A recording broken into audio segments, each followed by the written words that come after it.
Welcome to Mistakes Over Failure. I'm Dr. Christine Crawford. And I'm Leslie Wingo. And today we have Adrian Wall joining us. Hi, Adrian. Hi. We have some questions for you. All right. Rapid fire questions. Okay. Ready? Let's do it. Number one, where are you from? Born in Philly, grew up in China. What emoji do you use most often? The heart. I send it to my wife a lot. What was your first job? I was cutting grass in just landscaping for a buddy of mine's. His father owned a landscaping company. Business acronyms, do you love them or do you hate them? I love them. Makes it much easier to type. And what led you to YPO? So I'd heard about YPO growing up, actually, family friends. So they're like second and third generation. Oh. They're really into it. So they had talked about it. And that was the first acronym I heard. I had no idea what YPO. But, as I got older, we ended up going to college together, this childhood friend of mine. And it would stay a big part of his life. And I felt, obviously you don't aspire to join YPO necessarily, but when I had an opportunity and my business grew, then I was welcomed in with open arms. So, Adrian, you are truly a global citizen and want to learn, how did that happen? Like, how did you end up loving and embracing so many different countries and cultures to the point where it's really your business in a lot of ways? It starts with my parents, for sure. They get all the credit. So my dad's from Buffalo. My mom was born in Beijing, grew up in Taiwan. And so you can only imagine at our house, like every day, I make this joke a lot, but every single day was like a trade war. The two of them negotiating what we're going to have for dinner. Are we going to eat roast beef or are we going to have hot pot? Are we going to have, is it going to be beef and broccoli or is it going to be like, chicken pot pie? So, and the funny thing is the two of them my parents were so different, yet somehow they made the marriage work. There are differences in emotion, so IQ, EQ, everything. There was just such different people.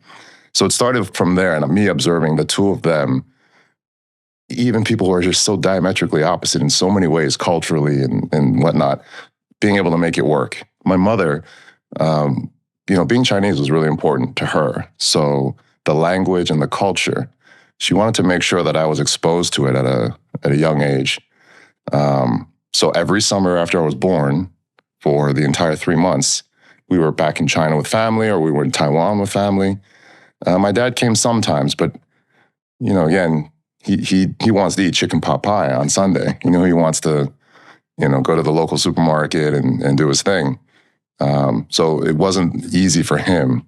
So he didn't come every time. But so that's kind of how it starts. From there, I think once you get a taste of being a global citizen, you never get enough. Everywhere I go, I just want to throw myself in the culture. I want to eat the food. I want to meet the people.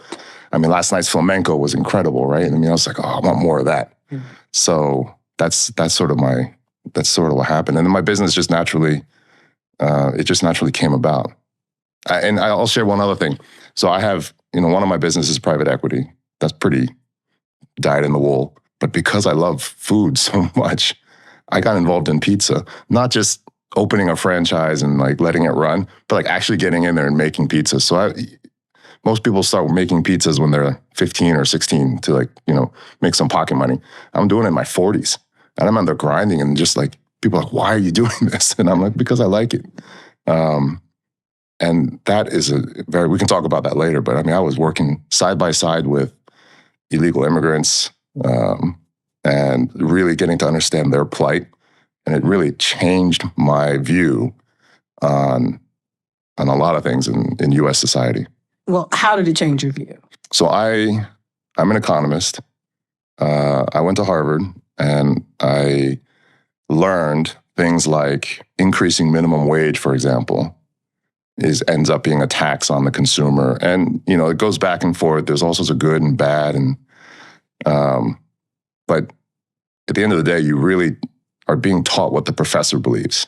What the professor thinks is the truth, that's what you're going to learn. If you want to get a good grade, you need to regurgitate that back, right?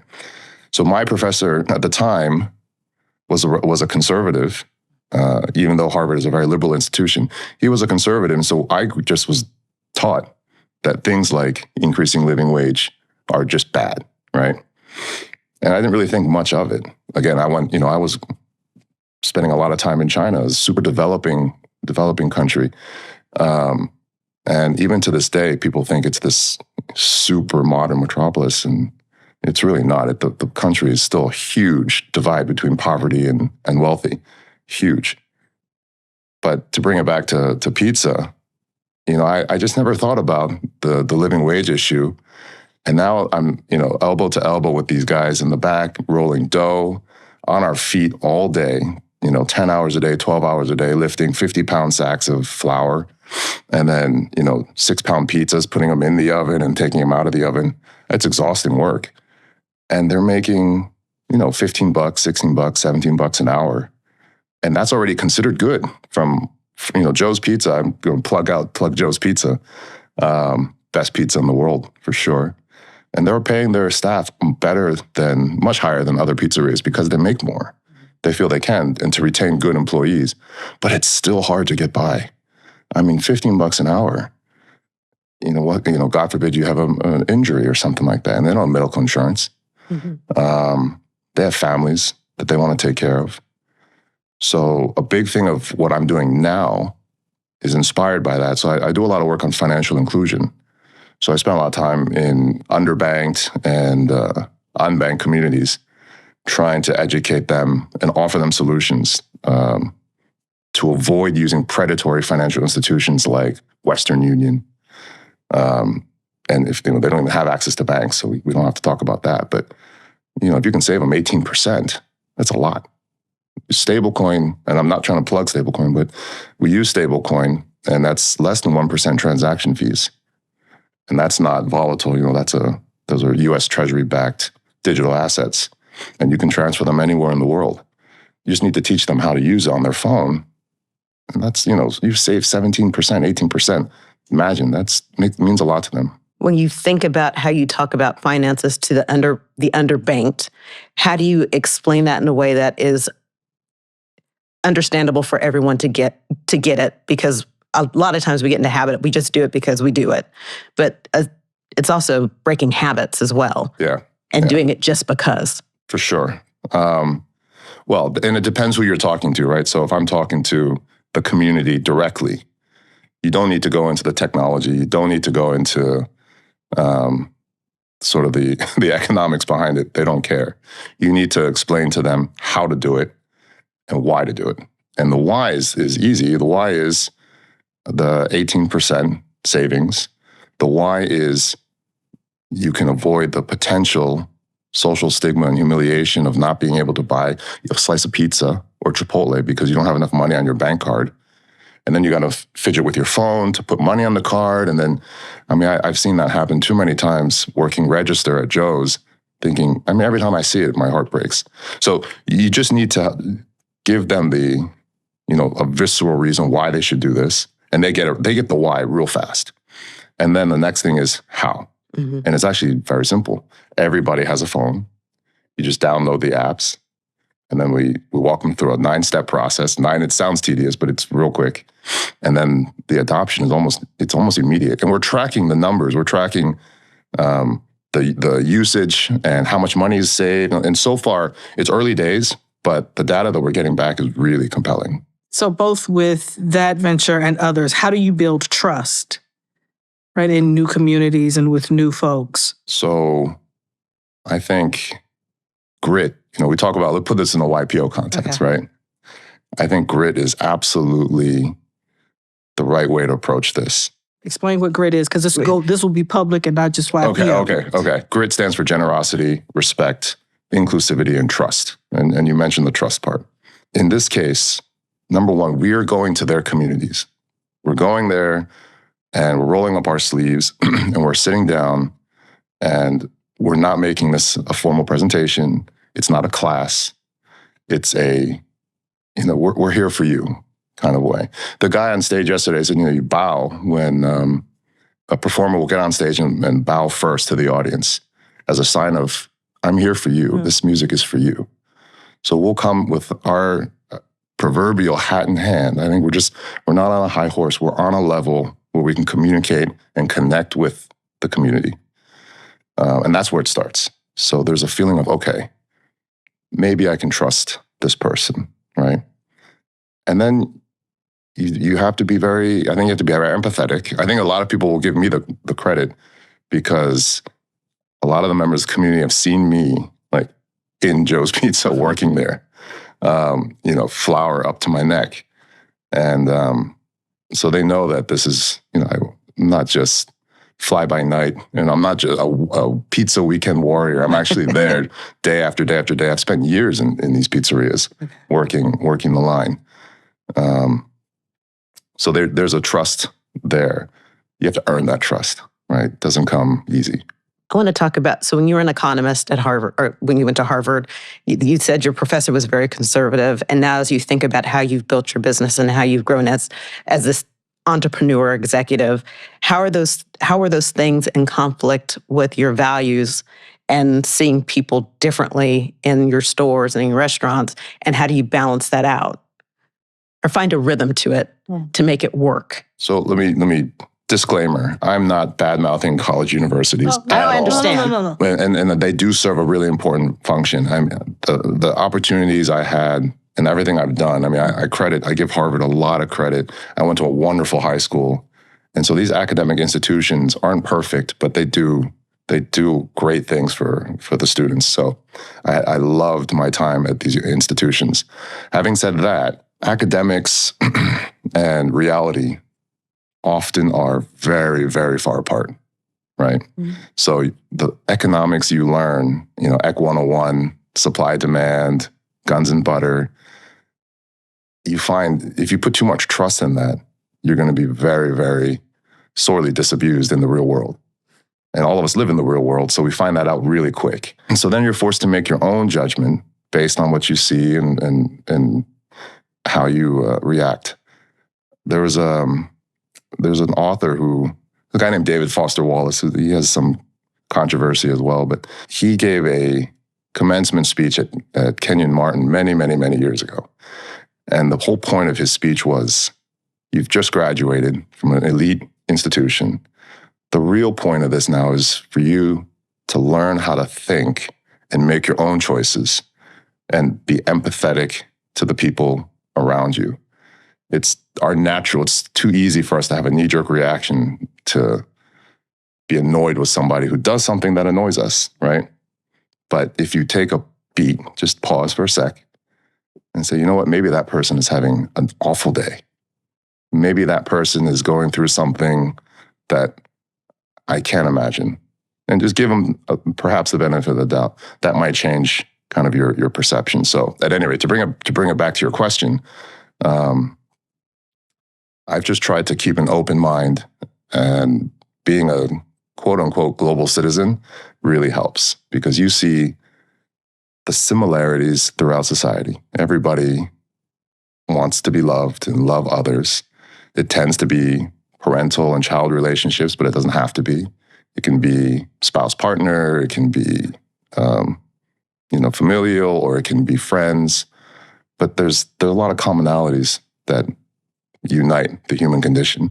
But then we are separated by cultural divide and some of these other things that may be a little bit harder to overcome. So if you approach these things with empathy and open mind and try to give them the benefit of the doubt, I think you stand to get a lot more out of it. What do we always say in YPO? The more you give, the more you get back. Yeah. I think if you're willing to extend the olive branch a little bit or just reach across, you stand to gain so much more. So when you go into a new community, a pizzeria, or what's the first thing that you do to not just be open, but to show your openness, right, to those that are working with you? I think one of the first things I do is just show up every day. Okay. If I'm committed to a schedule, I don't just come when I feel like it and leave. My name's there. And it's, I'm working morning shift from 7 a.m. to 5 p.m., then I'm there for that whole shift. And I'm at the role, I'm at the place I need to be. If I'm going to be night shift is 6 to 3 a.m. because you got to spend an hour cleaning the store afterwards. I don't just work till 1 and then say, sorry, I'm going to go home while you guys clean the store. I'm there putting in the time. So I think that goes a long way.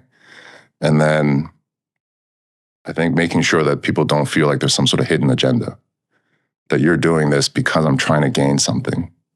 I think that's also, that goes a long way. I took a pizza class, and it is a lot of work. So one of the rapid fire questions we should have asked you is, what is your favorite pizza? Yeah. I always just go for a slice of cheese. Cheese. Just a slice of cheese. Because I'm a sauce guy. So I really like the sauce. I like a certain type of sweetness.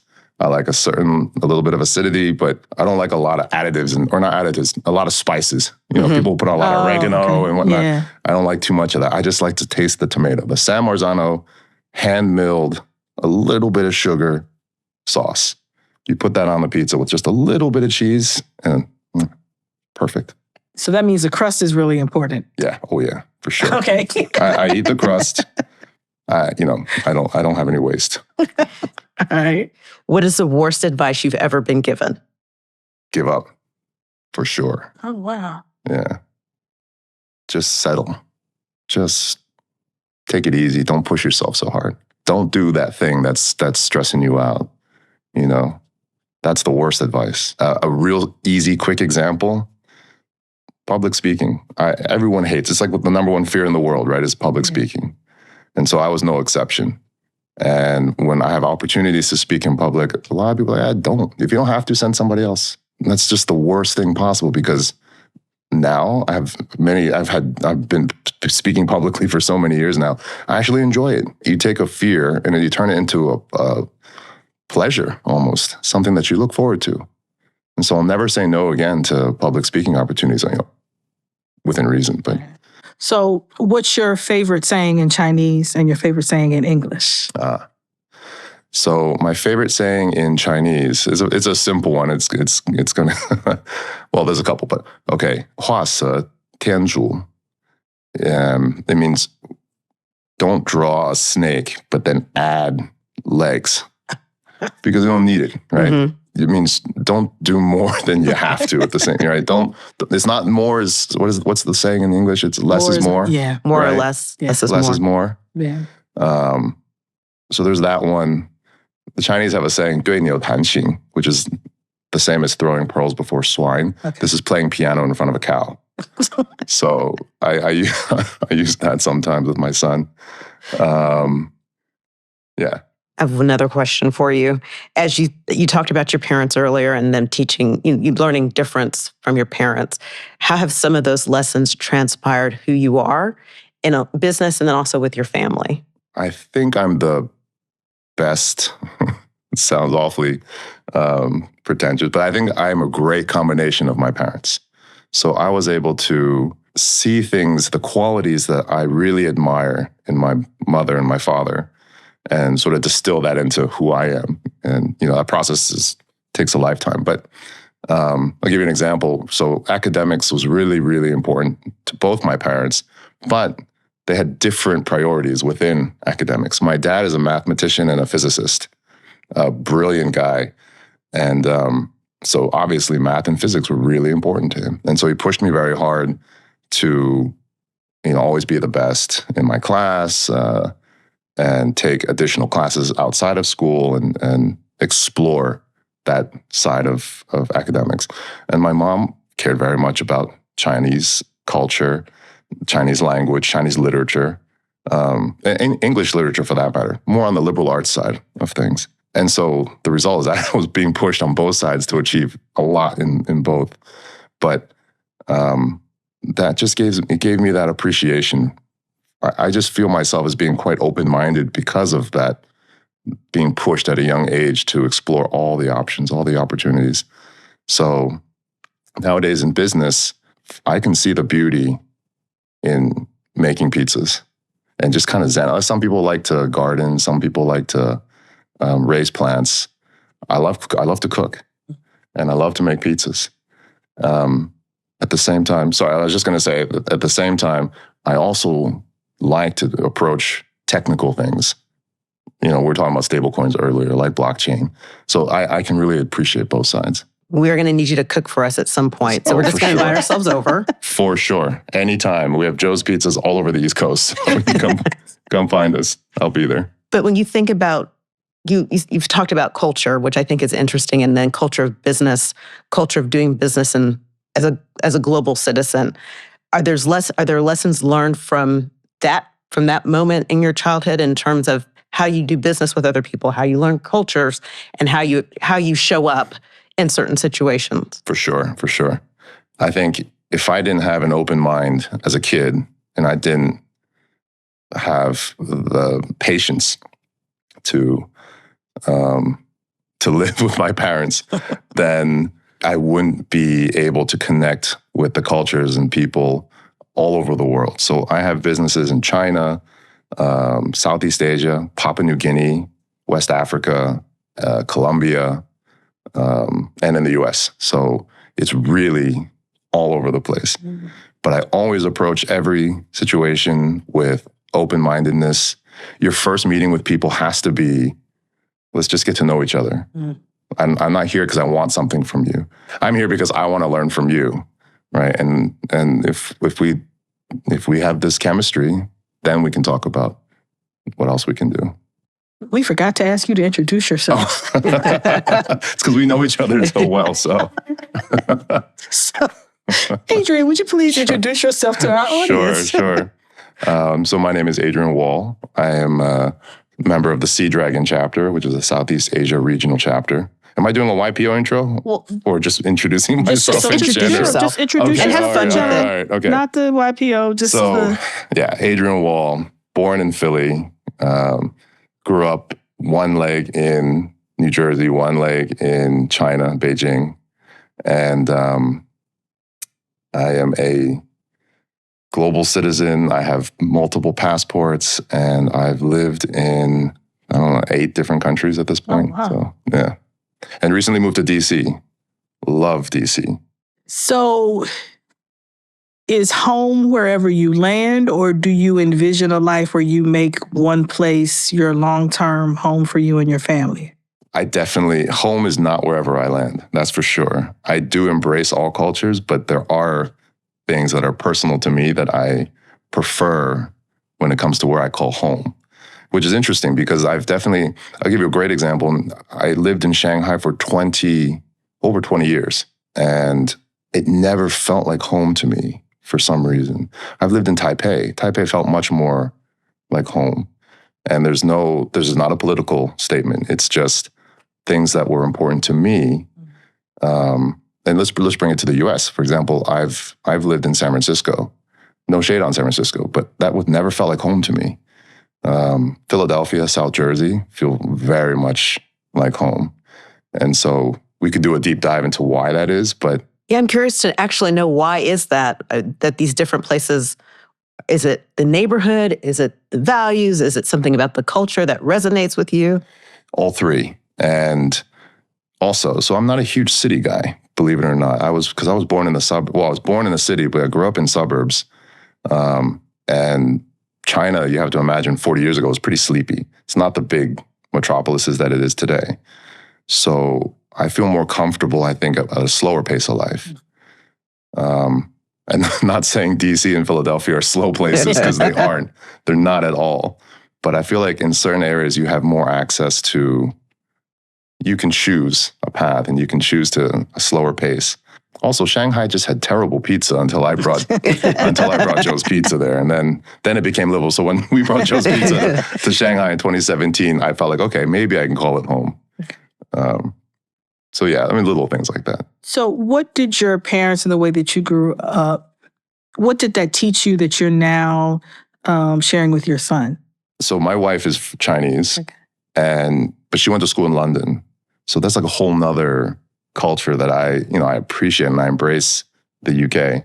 And I love London. It's a great place, but I never spent formative years there. So my wife is also a mix of multicultural and multi-ethnic. And so now my son has the opportunity to have exposure to, 4 different cultures, right? We're talking about US, Europe, China, and Taiwan has a separate culture. I think he's already a global citizen too. He doesn't even realize. The guy, he's 2 years old. He's been to more countries then we took him everywhere because we didn't want to be without him. Okay. And so we were still traveling, but he's been to so many countries. I must have been 15, 16, 17, 18 before I'd been to half the places he's been already. Wow. So he loves planes. He's easy to take on planes. He's such a well-behaved kid. And his jet lag's not so bad.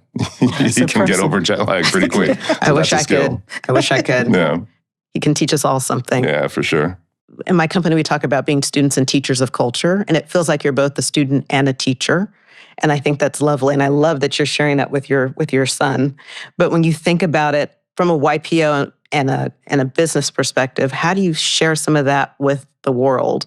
There's good and bad, right? And so how do you share some of those things? It's a really interesting question. And I struggle with this because I feel that for me to be a teacher, there's a presumption of knowledge and expertise that I feel unqualified. I don't know, is it imposter syndrome or what? But I'm willing to share my experience and let others just take what they want, what they can from it. I feel, and maybe this goes back to my experiences in school, just teachers sort of forcing their opinions and, whether it's truth or opinion, but forcing it on you. I'd rather not do that. So, and as far as being a student, absolutely. I mean, we're still learning. There's no end. This is a lifelong journey of learning. And I love the commitment of that lifelong learning and going into different communities and cultures and just experiencing it for what it is. I think YPO gives everybody those opportunities to have that moment to be within community differently. And as your business grows and as you think about pizzas in these different communities, how do you adjust for the palates of different cultures and countries? And does pineapple belong on pizza? All right, we got to cut. This is my reputation on the line. All right. Okay, here, funny thing. Every culture, I think, has a form of pizza. At the end of the day, it's bread, vegetable, and a dairy product, right? So in China, they have the bread, and they put meat fillings, and they'll put cheese fillings, and they tend to put stuff on the inside as opposed to on top. India, they have their version of bread and dairy, bread and meat. And I find it's everywhere, that combination. So who doesn't love pizza? We localize. I like to localize. I like to hyper-localize.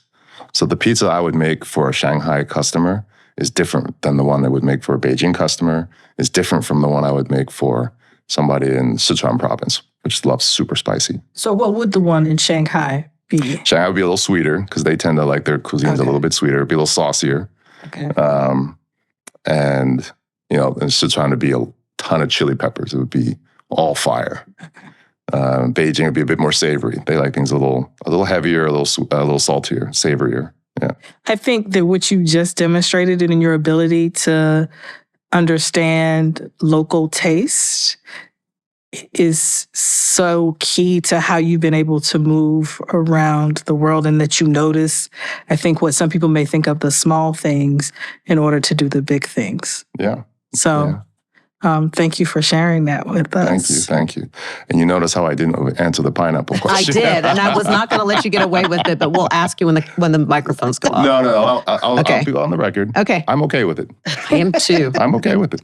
But I just wouldn't do it in Italy, right? I wouldn't do it in Naples. It's understanding the culture. It's understanding the culture. I'm in Canada all day, every day. Before we wrap, I have to say that this is the longest I've sat with anyone from Philly without them mentioning the Eagles. Seriously. My other shirt was an Eagles shirt. Okay. I'm not, but my dad's from Buffalo. So we we're a Bills family first, Eagles second. Okay. And then it goes from there. But my dad's not going to mind. He hates the Eagles. He hates Philadelphia teams, which is bizarre. But, well, not bizarre because he's from Buffalo.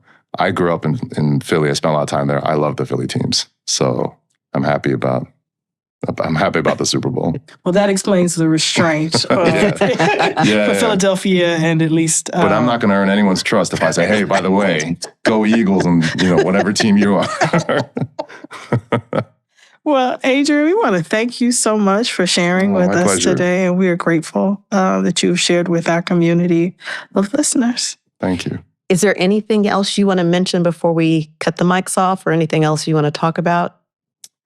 Well, I could talk to you all day.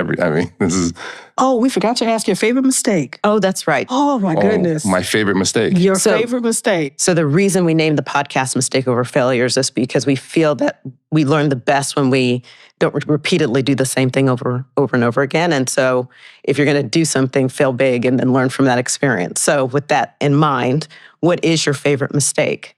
There's a long list. There's a really long list of mistakes. Let me share a quick story, and then while I'm thinking about it. So my son is named Phoenix. And the reason we named him Phoenix is he was born in 2022 in China, kind of right at the tail end, right when COVID was being lifted there. In the US, it was already lifted. And I was in the US in 2020. And I lost my mother that year. It wasn't due to COVID, but she had a very rare form of cancer. And it came, and if anyone's lived or seen, what cancer does to the human body, it's devastating, and it can be real quick. And so it was a very painful experience, but I never left my mom's side. And for those 9 months that she was fighting, I was with her the entire time.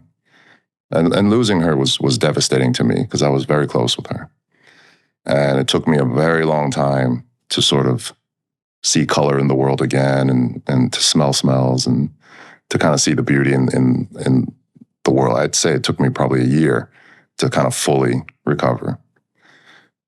And I met my wife in 2019 before, but I didn't want to put her through what I was going through.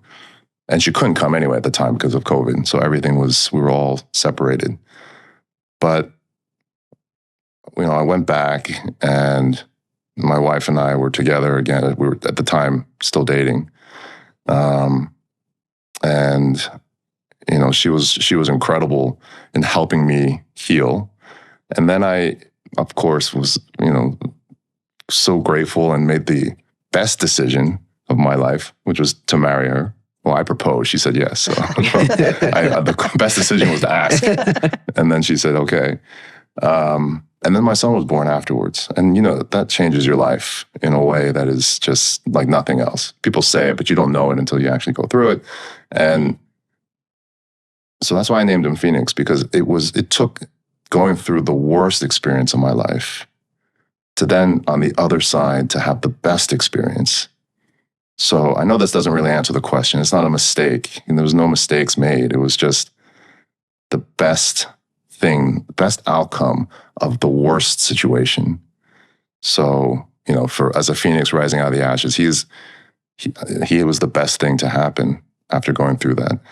As far as mistake, the best mistake I ever made, this is cheeky, but so back in the day, there was so SAT scores used to be graded on a scale of 1600, right? Mm-hmm. It changed. It went to 21 or something like that, or 24. But it's back to 16. So anyway, when I took it, it was 16. I scored a 1590. I got one question wrong. I got a math question wrong, which pissed my dad off to no end. Oh my God.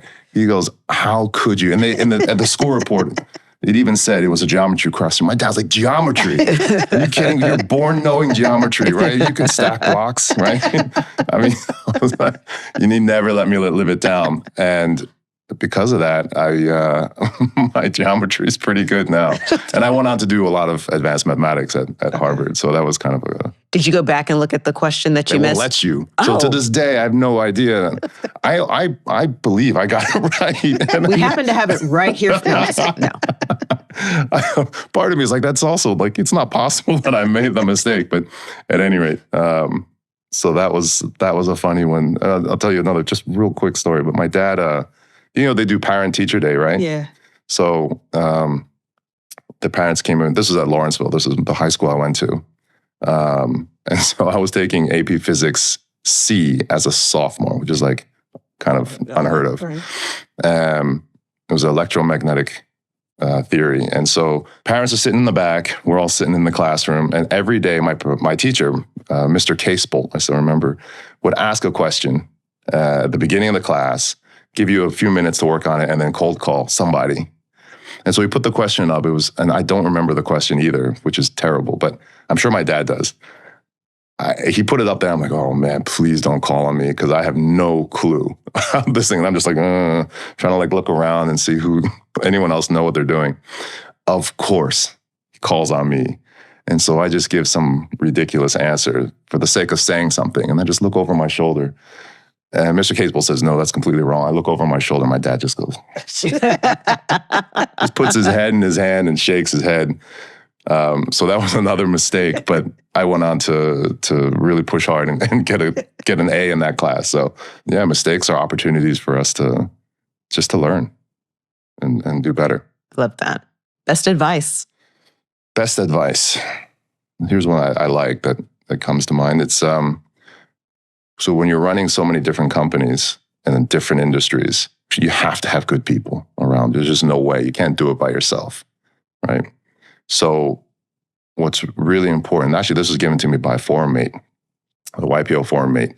He says, I see in you, you have a friendly charisma. There's not I'm not the top-down thumb on you kind of person to make you do what I want you to do.